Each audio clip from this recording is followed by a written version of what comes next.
Bismillah ar-Rahman ar-Rahim.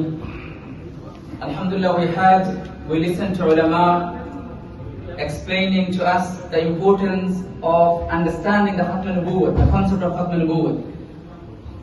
What I want to mention is, my brothers, elders, young friends, that how do we save ourselves from such fitnas, from such calamity and from such challenges. We have quite a few ahadith in Sahih Muslim and other kitabs. Sayakunu fi ummati dajjalun kazzabun. We heard from ulama that there will be so many dajjal, there will be so many kazzab, liars. Interestingly, we have a hadith recorded by Sayyidina Abu Darda radiyallahu anhu in Sahih Muslim. It says, Man hafiza 10 ayatin min awwal surati al-kahf usima min fitnati dajjal. We hear this, like a person who memorizes or who reads, who recites the first 10 ayat of Surah al-Kahf will be protected from the fitna of Dajjal.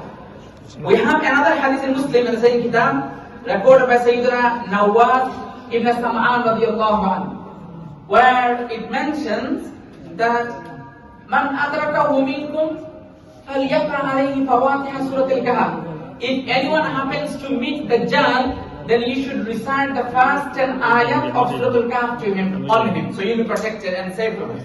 We remember when we were students studying hadith, we asked our ustaz, okay, how does that make sense? We are living, let's say, in this time and era, perhaps we are not going to see the Dajjal in our life. Perhaps we are not going to meet the Dajjal in our life. So what's the point for us to recite Surah al-Kahf? Because we don't need to protect ourselves from the Dajjal. We are not going to see the Dajjal. So our ustaz says, no.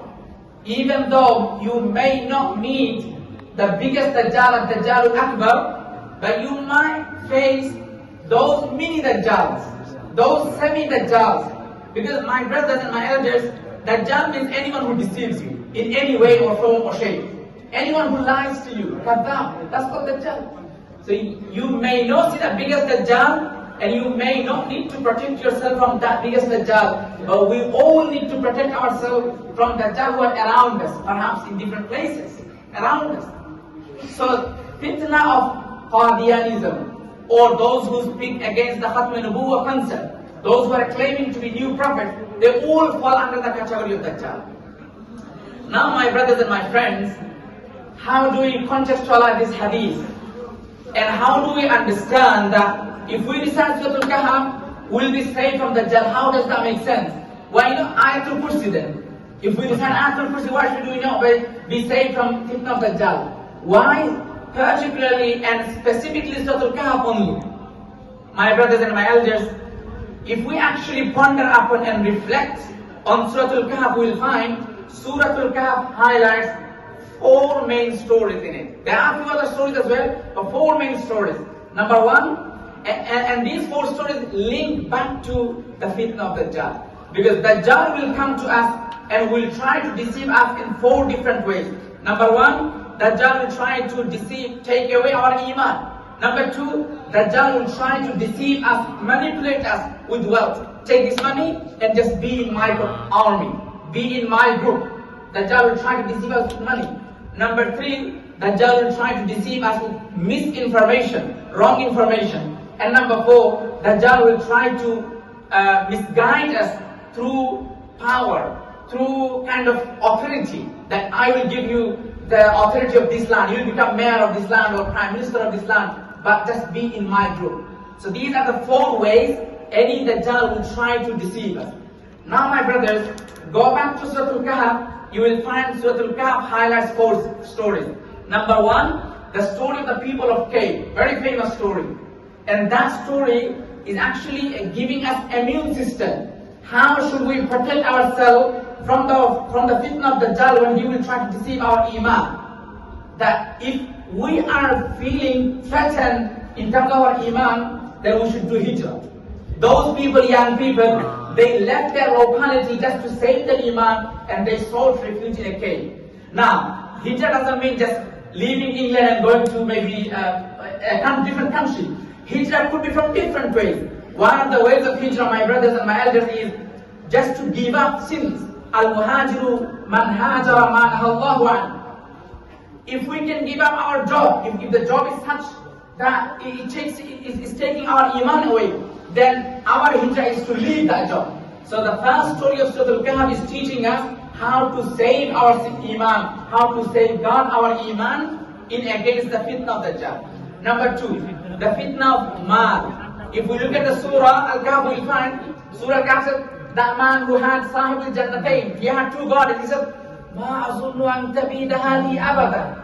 He said, I never think this mal will ever perish. He thought this garden, this mal will lose him forever. And that's why he became arrogant. So Allah subhanahu wa ta'ala is teaching us through Surah al-Kahf, Dazzal will come, Qadiyanis will come. This will try to buy you with money. But you never be sold out just because of money. Because this money has no guarantee. Today you have money, tomorrow will be corona, no business at all. Number three, Dazzal, because Dazzal will be small Dazzal. They will try to deceive us, misguide us, mislead us through misinformation, wrong information. My brothers, many a times you fall in the trap of wrong information, fake news. So Allah subhanahu wa ta'ala gives us a story in Surah al-Kahf saying, no, you shouldn't be deceived by fake news. Look at Musa alayhi salam. When he got the news, he went all there to Khidr to verify. He went to Khidr and he said, هل أتبعك على أن تعلمني مما علمت رشدا. Khidr, I'm not demanding you just to teach me in one lesson everything, online session and all these fast food. Now we have fast food every day. We are destroying our health. Similarly, we are trying to learn fast iman. Everywhere just fast iman, online, everything. So Musa said, no, I'm not asking you to teach me fast forward. What I'm asking you is, هل أتبعك على أن تعلمني مما علمت رشدا. Khidr, can I just follow you? Can I just be in your company for a while so that you can teach me? So that is one of the biggest problems today.